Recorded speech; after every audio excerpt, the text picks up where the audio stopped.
நீர்வளம், நிலவளம், கார்வளம், கலைவளம், பொன்வளம், பொருள் வளம், குடிவளம், சென்னல் வளம், இப்படி சகல வளங்களும் ஒருங்கே அமையப்பெற்று நந்தி கிராமத்தை சேர்ந்த அயோத்தி மாநகரம் இத்தகைய பெருமிதமாகிய நன்னாட்டை அரசு பரிபாலனம் செய்து வருவது யார் என்றால் அரசு பரிபாலனம் செய்து வருகிறார்கள். அதிரதன் சிரேஷ்ட முதல்வனாகிய தசரத மகாராஜன். இவருக்கு இல் வாழ்க்கை துணைவியர்கள் 3 பேர்கள். 3 பெண்களை திருமணம் முடித்து வாழ்ந்து வருகின்றார். கோசலை, கைகேசி, சுமத்திரை. இப்படி 3 பெண்ணை திருமணம் முடித்து வாழ்ந்து வரக்கூடிய தருணத்தில் மனைவியர்கள் 3 பேர்களுக்கும் மதலை வாக்கியம் கிடையாது. ஒரு பெண்ணுக்கு முதல்ல இல்லைனாலே மனிதன் நிம்மதியா வாழவே முடியாது. 3 பெண்களை மனம் முடித்தவரை 3 பேருக்கு மனது இல்ல. எப்படி இருக்கு பாருங்க. 3 பேர் 3 பக்கத்துல இருந்து வணங்கிட்டு இருப்பாங்க. சரி, 3 பக்கத்துல இருந்து அழுதுட்டு இருப்பாங்க. எப்படி சமாளிக்க முடியும்? அப்ப 3 பேர் இருந்து சங்கடப்படும் போது மிக கஷ்டப்பட்டு கொண்டு இருக்கின்றார்.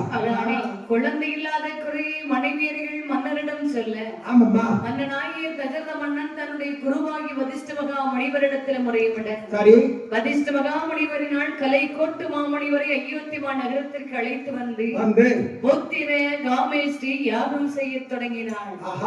அந்த யாகத்தில் ஒரு பூதம் தோன்ற அதன் கையிலே தங்க தாம்பலம் இருக்க அதில் என் பெருமாள் துஷ்ட நெருக்கரக சிஸ்டர் பரிபாலனம் செய்ய வேண்டும் என்று பாயாச வரலாகவே அமர்ந்தார்.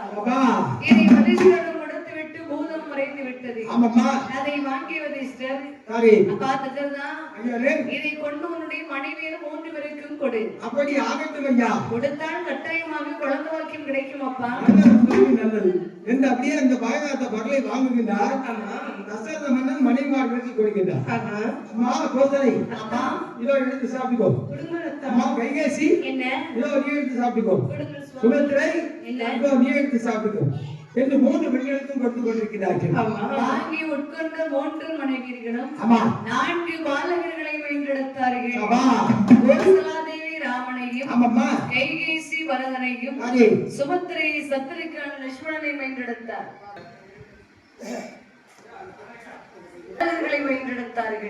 இப்படி வளர்ந்து வருகின்ற போது விஸ்வாமித்திர முனிவரானவர் தாட்டகி மலையிலே வேள்வி வளர்க்க வேள்வி அளிக்க வருகின்றார். தாட்டகி ராமன் தன் கோதர வெள்ளை வளைத்து ராம பாணத்தை தொடுத்து சுந்தன் மனைவியாகி தாட்டகியை கொன்றார். அதன் பின்பு அதில் விருந்த பாசுபதம் எடுத்து தம்பியாகிய இளைய பெருமாளுக்கு உயிர் நிலையாக கொடுக்கின்றார். 2 பேர்களும் விஸ்வாமித்திர முனிவரை வணங்கி சொல்கின்றார்கள். குருதேவா, நாங்கள் உங்கள் முன்னால் வந்து நாடாட